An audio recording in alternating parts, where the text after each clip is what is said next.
Nakakakilala ka na ba ng tao na hindi maingay pero parang may higit pa sa mga salita ang kanilang presensya? Hindi sila palaging nasa spotlight. Hindi sila sumisigaw para mapansin. Hindi rin sila ang pinaka-perpekto sa panlabas na anyo. Pero sa hindi maipaliwanag na dahilan, parang hinihila ka ng kanilang presensya. May kakaibang enerhiya sa kanilang katahimikan. Isang klase ng aura na hindi kailangan ng pagpapanggap. Nanggagaling ito sa panloob na respeto sa sarili mula sa kumpiyansang hindi kailangang isigaw sa mundo. Ito ang tinatawag na tahimik na karisma. Hindi ito nakabase sa ganda o kisig, kundi sa kung paano mo pinanghahawakan ang iyong pagkatao, sa respeto mo sa iba, sa katatagan ng iyong kalooban, at sa paniniwala mo sa sariling kakayahan. Ang ganitong klaseng presensya, hindi pinipilit. Kusang lumalabas kapag may disiplina ka. Kapag alam mong hindi mo kailangang patunayan ang iyong sarili sa iba dahil buo ka na.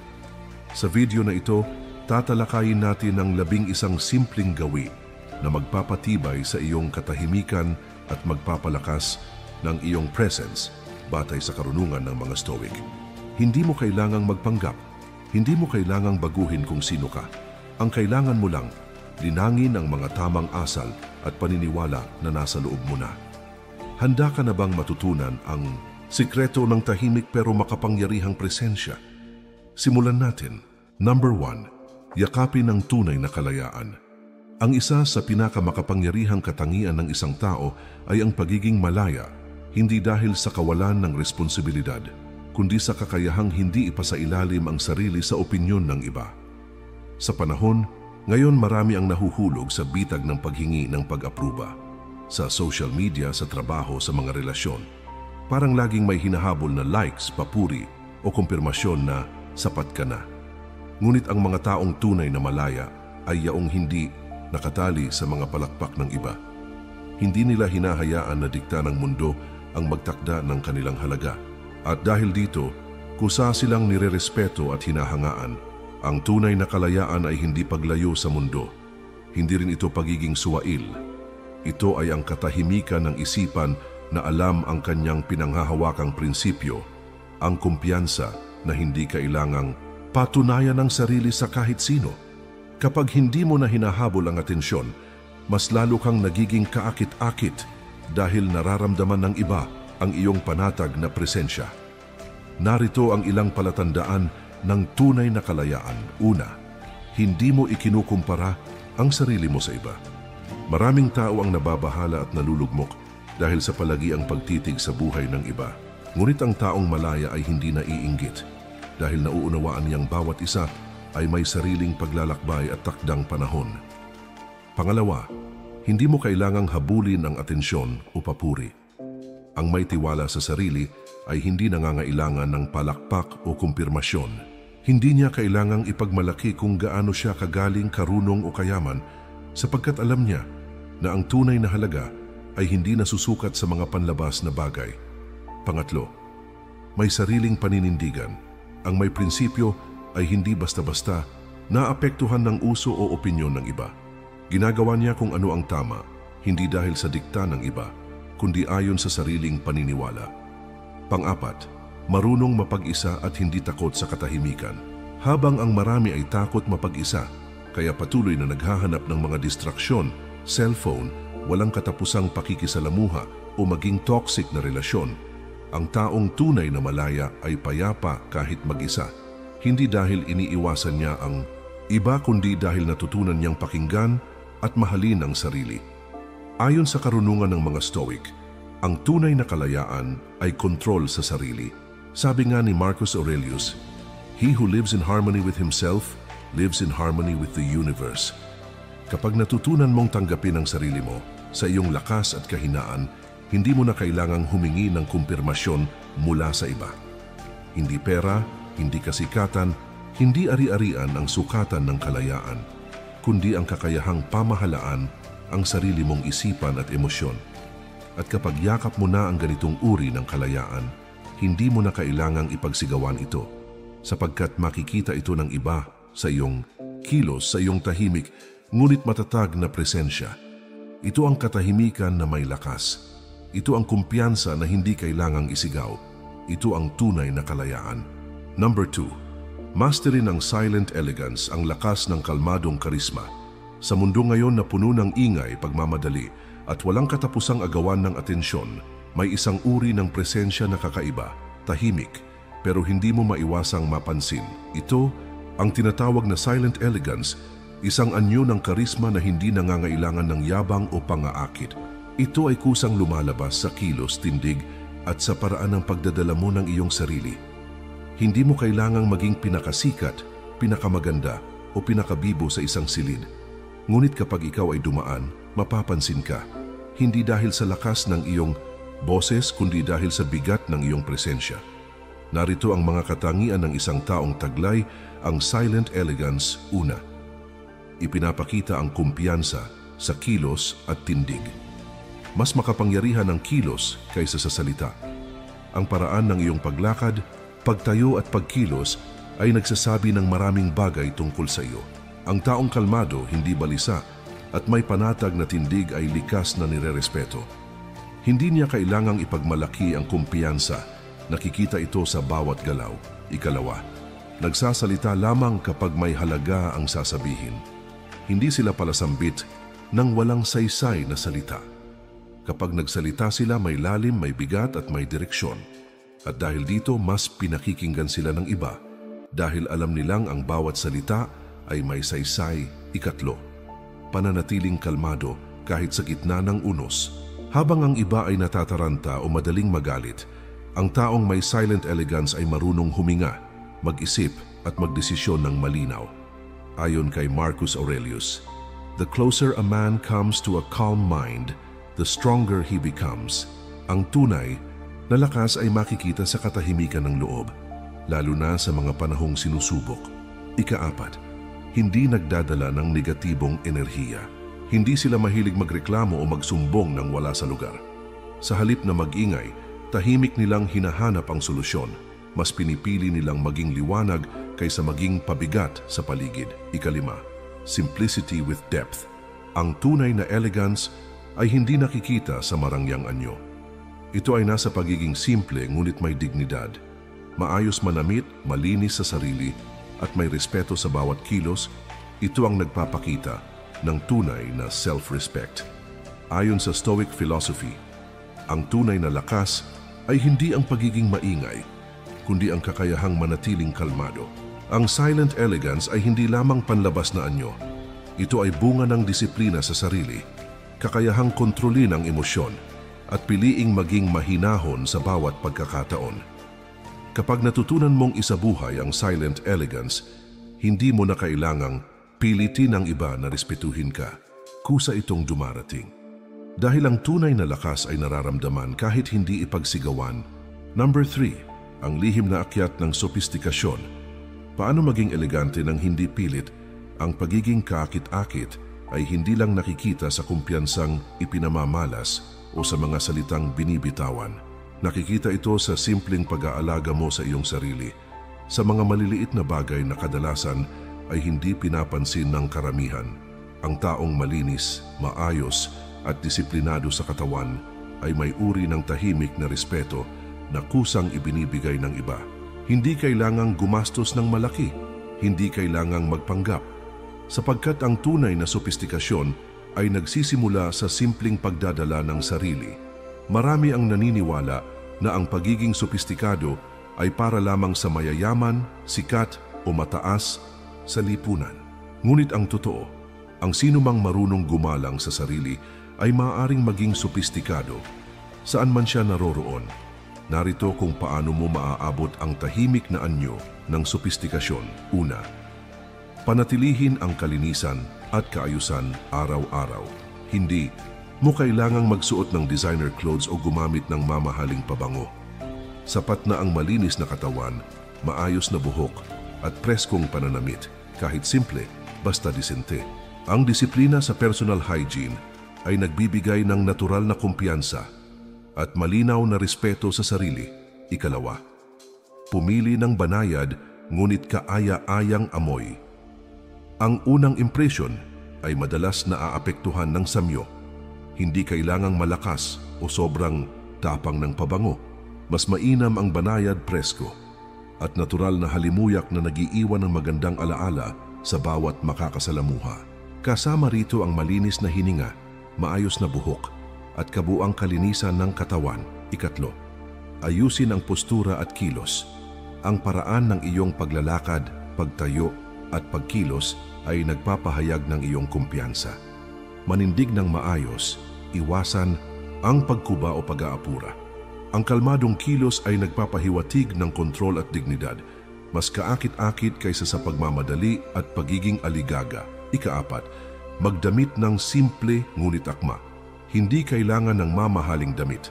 Ang mahalaga ay malinis, tama ang sukat at angkop sa okasyon.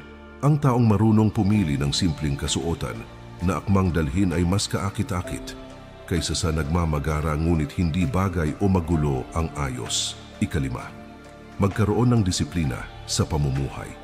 Ang sopistikasyon ay hindi lamang panlabas na anyo. Ito ay disiplina sa pagkain, sa oras ng pahinga at sa kalusugan. Ang taong marunong magbigay halaga sa sariling katawan at kalusugan ay mas madaling igalang ng iba dahil ang panlabas niyang ayos ay refleksyon ng kanyang panloob na kaayusan. Ayon sa Stoic wisdom, ang panlabas na anyo ay salamin ng isipan, sabi ni Seneca. Let your external appearance reflect a calm and respectable mind. Kapag maayos kang kumilos, magsalita at manamit, mas madali kang bibigyang respeto ng sinuman. Ang pagiging malinis, disente at organisado ay hindi lamang tungkol sa itsura.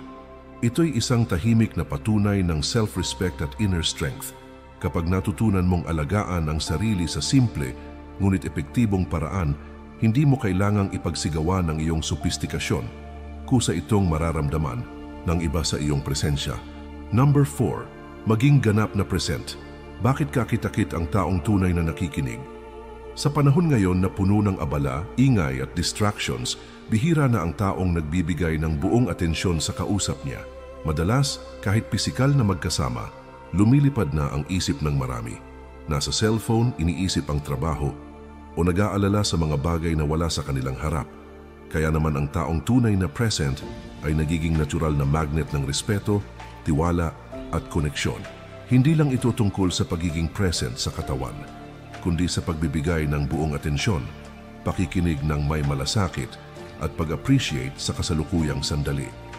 Narito kung paano mo maipapamalas ang kapangyarihan ng pagiging ganap na present. Una, makinig ng buong puso, hindi lang para makasagot. Maraming tao ang nakikinig lang para makahanap ng sagot, pero hindi tunay na nakikinig para makaunawa. Ang totoong nakikinig ay inuuna ang pag-intindi, hindi ang sariling sasabihin. Kapag ramdam ng kausap mo na interesado ka talaga, mas bubukas sila at mas lalalim ang tiwala sa iyo. Ikalawa, iwasan ang distractions, lalo na ang cellphone. Ang madalas na pagsulyap sa cellphone habang may kausap ka ay senyales ng kawalan ng respeto. Kung may kausap ka, ilayo ang telepono. Ipaalam sa kanila na sa mga sandaling iyon, sila ang mas mahalaga kaysa sa anumang notification. Ikatlo, ituon ang isipan sa ngayon, hindi sa nakaraan o hinaharap. Ayon sa Stoic wisdom, ang buhay ay nangyayari lamang sa kasalukuyan. Sabi nga ni Marcus Aurelius, confine yourself to the present. Dito lang tayo may kontrol. Ang labis na pag-iisip ng nakaraan o pagkabahala sa kinabukasan ay umaagaw sa ating atensyon sa kung anong nandito ngayon. Ikaapat, gamitin ang eye contact at tamang kilos. Ang simpleng eye contact ay malakas na pahiwatig ng pagiging present. Tumayo o umupo ng maayos. Iwasan ang pagiging balisa. Ipakita sa kilos mo na nariyan ka, nakikinig, nakakaintindi, at nagbibigay halaga sa kausap mo. Ikalima, sanayin ang mindfulness sa bawat araw. Ang pagiging present ay hindi lang para sa mga malalaking pag-uusap. Ito ay dapat isinasabuhay araw-araw. Mag-focus habang kumakain. Maglakad ng hindi nagmamadali. Huminto paminsan para namnamin ang kasalukuyan. Kapag masanay kang maging aware sa ginagawa mo ngayon, mas madali mong madadala ang pagiging present sa kahit anong sitwasyon. Ayon sa Stoicism, ang tunay na lakas ay nasa kasalukuyan. Kung kaya mong kontrolin ang iyong isipan upang manatili sa kasalukuyan, hindi ka basta-basta natitinag ng stress, takot o panghihinayang. At kapag natutunan mong maging ganap na present sa bawat sandali, mararamdaman ng mga tao ang iyong sensiridad, respeto at tunay na koneksyon, tahimik ngunit makapangyarihan. Ito ang uri ng presensyang nag-iiwan ng malalim na impresyon sa kahit sino man ang makasalamuha mo. Number 5, mag-iwan ng konting misteryo. Huwag ipakita agad ang lahat tungkol sa sarili mo. Sa panahon ngayon kung saan halos lahat ay bukas na bukas sa social media, ibinabahagi ang kanilang ginagawa, iniisip at nararamdaman. Ang pagiging misteryoso ay nagiging isang bihirang katangian na natural na kaakit-akit. Hindi ito nangangahulugan na may itinatago ka. Ito ay pagpili. Kung ano lang ang nararapat na malaman ng iba at kung ano ang mas makabubuting manatiling pribado. Ang taong hindi laging naglalahad ng bawat detalye ng kanyang buhay ay nagkakaroon ng natural na respeto, intrigue at mas malalim na presensya. Narito kung bakit kaakit-akit ang may kaunting misteryo. Una, hindi mo kailangang ikwento ang lahat. Kapag masyado mong inilalantad ang bawat galaw, nawawala ang excitement. Mas mainam na unti-unting natutuklasan ng ibang tao kung sino ka, kaysa ibigay agad ang buong kwento sa unang pagkakataon. Ikalawa, ang pagtitimpi sa pagsasalita ay tanda ng lakas ng loob. Ang taong hindi pala salita, hindi laging nagpapaliwanag ng sarili, ay nagpapakita ng disiplina at kumpiyansa. Hindi mo kailangang sagutin ang bawat tanong. Minsan, ang katahimikan ay mas makapangyarihan kaysa sa salita. Sabi nga ni Epictetus, manahimik o siguraduhing may halaga ang iyong mga salita. Ikatlo, hayaan mong magtaka ang iba. Kapag masyado kang predictable, nawawala ang intrigue. Ang kaunting misteryo ay nagbibigay ng dahilan sa ibang tao na mas gustuhin kang makilala. Nagiging mas kawili-wili kang pakinggan, kausapin at samahan. Ika-4, piliin ang iyong sinasabi. Hindi lahat ng opinyon ay kailangang ilahad, lalo na kung wala naman itong idinudulot na halaga. Ang taong nagsasalita lamang kapag may saysay ang sasabihin ay mas pinapakinggan at iginagalang. Ika-5, huwag isapubliko ang bawat aspeto ng buhay mo. Hindi lahat ng tao ay dapat nakakaalam ng iyong personal na buhay, plano o kahinaan. Ang pagpapanatili ng ilang bagay bilang pribado ay hindi kahinaan kundi tanda ng self-respect at emotional maturity. Ayon sa Stoicism, may kapangyarihan ang katahimikan. Ang taong marunong magpigil sa pagsasalita ay may kontrol sa sarili. Hindi ito nangangahulugang mananahimik ka na lang palagi, kundi matuto kang piliin kung kailan ka magsasalita at kung kailan mas makapangyarihan ang hindi pagsasalita. Kapag natutunan mong mag-iwan ng kaunting misteryo, mas maraming tao ang magiging interesado sa iyo. Hindi dahil sa ingay mo kundi sa tahimik pero matatag mong presensya. Number 6, palawakin ang kaalaman sa iba't ibang kultura. Mas maraming alam, mas kakit-akit. Sa panahon ngayon kung saan madali na tayong makipag-ugnayan sa iba't ibang tao mula sa iba't ibang panig ng mundo, ang taong may bukas na isipan at malawak na pangunawa ay nagiging natural na kaakit-akit. Hindi lang ito tungkol sa pagiging matalino. Ito ay tungkol sa kakayahang makinig, umunawa at igalang ang iba't ibang kultura, pananaw at tradisyon. Ang ganitong klase ng tao ay hinahangaan, hindi dahil sa dami ng kanyang sinasabi, kundi sa lalim ng kanyang pag-unawa at respeto sa kapwa. Narito kung bakit napakakaakit-akit ng malawak na kaalaman sa kultura. Una, ipinapakita nito ang pagiging bukas ang isipan. Ang taong marunong umunawa sa iba't ibang kultura ay hindi madaling manghusga. Alam niyang hindi lang iisang paraan ang tama sa pamumuhay. Mas madali rin siyang nakaka-adjust sa iba't ibang sitwasyon dahil sanay siyang makisama at umunawa sa iba't ibang tao. Ikalawa, mas madali kang nakakahanap ng koneksyon sa iba. Kapag may kaalaman ka tungkol sa kultura ng kausap mo, nagkakaroon ka agad ng common ground. Mas interesting kang kausap dahil hindi lang ikaw ang nagsasalita, interesado ka rin sa kwento at pananaw ng iba. Ang pagiging open-minded ay nagpapaikli ng distansya ng pagkakaiba at lumilikha ng tunay na koneksyon. Ikatlo, ipinapakita nito ang kakayahang makinig at umintindi. Maraming tao ang marunong magsalita, pero kakaunti ang tunay na marunong makinig. Ang taong may malawak na pananaw ay mas madaling makaintindi ng emosyon, kultura at karanasan ng ibang tao. At dahil dito, mas nararamdaman ng kausap niya ang respeto at halaga na ibinibigay niya. Ikaapat, hindi ka basta-basta nalilinlang ng panlabas na anyo. Sabi nga ni Marcus Aurelius, "Look deeper, do not be misled by appearances." Ang taong may malawak na pag-unawa ay hindi ka agad humuhusga sa nakikita lang sa labas. Kaya niyang tingnan ang mas malalim na katotohanan sa likod ng bawat tao at sitwasyon. Ikalima, mas nagiging makabuluhan ang relasyon mo sa iba. Ang pag-aaral ng kultura ng iba ay hindi lang tungkol sa impormasyon. Ito ay pagpapalalim ng connection. Kapag kaya mong igalang at unawain ang pananaw ng iba, mas nagiging totoo, matibay at makabuluhan ang mga relasyon mo. Mas bukas ka rin sa mga bagong karanasan at mas mabilis kang maka-adjust sa iba't ibang pagkakataon. Ayon sa Stoicism, huwag husgahan ng tao base sa panlabas na anyo. Ang tunay na katalinuhan ay hindi lang nasusukat sa dami ng alam, kundi sa kakayahang buksan ang isipan at yakapin ang iba't ibang pananaw. Kapag natutunan mong palawakin ang iyong kaalaman at pag-unawa sa iba't ibang kultura, mas madali kang makakakonekta sa iba, hindi dahil sa pagiging pinakamatalino, kundi dahil sa tahimik ngunit napakalakas mong kakayahang umunawa at magpahalaga sa iba. Number 7, ang puso ng pakikiramay. Ang mabait at may malasakit na tao ay laging hinahangaan.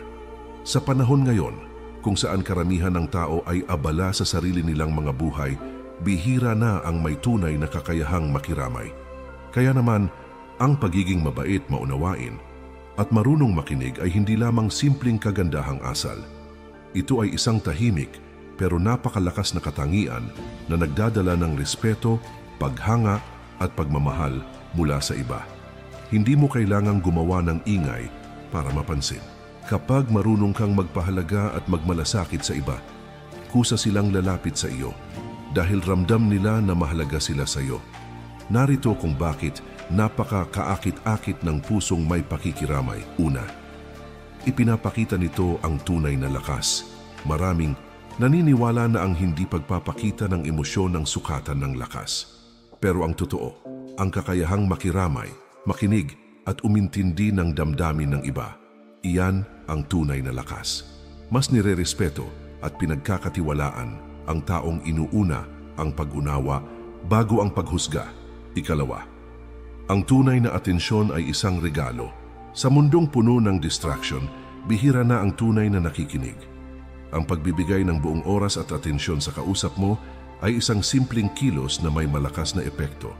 Nararamdaman ng kausap mo na mahalaga siya at iyon ang nagtatayo ng matibay na koneksyon.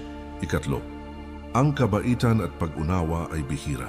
Sa panahon kung saan maraming inuuna ang sarili, ang taong may malasakit sa kapwa ay madaling tandaan at hangaan. Minsan, ang simpleng naiintindihan kita o nandito lang ako kung kailangan mo ay may kakayahang baguhin ang araw o buhay ng isang tao. Ikaapat, ang malasakit ay kusang bumabalik. Kapag marunong kang magmahal at magmalasakit sa iba, kusa ring bumabalik ang respeto at pagmamahal sa iyo. Hindi mo kailangang pilitin ang atensyon ng iba. Ang tunay na malasakit ay natural na humihila ng mga tao papalapit sa iyo. Ikalima, mahigpit sa sarili, maunawain sa iba. Sabi nga ni Marcus Aurelius, "Be strict with yourself, but gentle with others." Dapat tayong maging disiplinado sa sarili, pero mapagpasensya at maunawain sa kahinaan ng iba. Ang taong disiplinado pero may kabaitan sa kapwa ay mas tinitingala at pinapahalagahan aral ng Stoicism. Ang pakikiramay ay hindi kahinaan kundi tanda ng tunay na lakas at kontrol sa sarili. Ang taong marunong makinig, umunawa at magpakita ng tunay na malasakit ay nagiging inspirasyon sa iba. Kapag natutunan mong maging bukas ang puso para sa iba, hindi mo na kailangang habulin ang atensyon. Kusa silang lalapit dahil sa iyong tahimik pero makapangyarihang presensya. Number 8. ang kapangyarihan ng tawa at kaligayahan. Hindi mo kailangang maging clown pero mahalaga ang good vibes sa mundo na puno ng stress, problema at negativity. Ang isang masayahin, positibo at kayang tumawa kahit sa harap ng pagsubok ay parang ilaw sa gitna ng kadiliman. Hindi mo kailangang maging komedyante o laging nagbibiro. Sapat na ang pagiging positibong presensya upang mapagaan ang loob ng iba. Ang isang taong marunong tumawa, kahit may pagsubok, ay hindi lamang kaakit-akit. Nagpapakita rin ito ng matinding lakas ng loob at mental resilience. Sabi nga ni Epictetus, hindi mahalaga ang nangyayari sa iyo, kundi kung paano ka tutugon dito. Narito kung bakit napakakaakit-akit ng taong marunong magdala ng saya. Una, ang masayahing tao ay may dalang positibong enerhiya. Ayaw ng marami sa palaging galit, nakasimangot at laging nagrereklamo. Pero ang masayahin at kalmadong tao nagiging magnet, gustong-gusto silang kasama ng iba. Hindi mo kailangang magpabibo o magingay. Sapat na ang pagiging masaya sa simpleng bagay at ang pagiging hindi mareklamo. Ikalawa, ang sense of humor ay nagpapagaan ng atmosphere. Ang taong kayang tumawa sa sarili, hindi madaling mapikon at kayang makahanap ng saya sa maliliit na bagay ay nagbibigay ng gaan at aliwalas sa paligid. Kapag kaya mong ngumiti sa harap ng pagsubok, ipinapakita mong hindi mo hinahayaan na kontrolin ka ng problema. Ikatlo, hindi kailangang maging clown, sapat na ang pagiging positibo.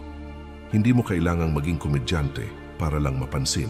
Ang mahalaga ay ang presensya mong positibo, kalmado, at nagbibigay ng magandang vibes sa kahit anong sitwasyon. Ikaapat, ang tawa ay nakakabawas ng stress at nagpapalakas ng relasyon. Ayon sa pag-aaral, ang pagtawa ay nakakabawas ng stress, nagpapalakas ng immune system, at nagpapaganda ng relasyon sa trabaho, sa pamilya, o sa pagkakaibigan. Mas madaling makipagkaibigan at makisama ang mga masayahin at positibong tao. Ikalima, ang kakayahang tumawa sa gitna ng pagsubok ay tanda ng tunay na lakas. Hindi natin makokontrol ang lahat ng problema sa buhay, pero kaya nating kontrolin ang ating reaksyon. Ang taong hindi agad pinanghihinaan ng loob at kayang ngumiti sa kabila ng hirap ay mas hinahangaan at ginagalang. Aral ng Stoicism, piliin ang kaligayahan. Ang tunay na saya ay hindi nakadepende sa mga bagay na hindi natin kontrolado, kundi sa ating pananaw at reaksyon sa mga ito. Ang taong marunong tumawa, magpasalamat at makakita ng positibo sa bawat sitwasyon ay nagtataglay ng isang tahimik ngunit malakas na presensya. Kapag natutunan mong pahalagahan ang saya, patawarin ang sarili at magdala ng positibong enerhiya sa iba, hindi mo na kailangang maghanap ng atensyon. Kusa silang lalapit sa iyo dahil gusto nilang maramdaman ang good vibes mo. Number 9. Ang sining ng pag-aalaga sa sarili. Isang anyo ng respeto sa sarili. Ang taong marunong mag-alaga sa sarili ay nagpapakita ng respeto, hindi lang sa sarili kundi pati na rin sa iba. Hindi ito tungkol sa pagiging magarbo o maluhong buhay kundi tungkol sa pagpapahalaga sa iyong katawan, isipan at pangkalahatang kalusugan. Kapag inaalagaan mo ang sarili mo sa tamang pahinga, masustansyang pagkain at mental health, nagiging positibo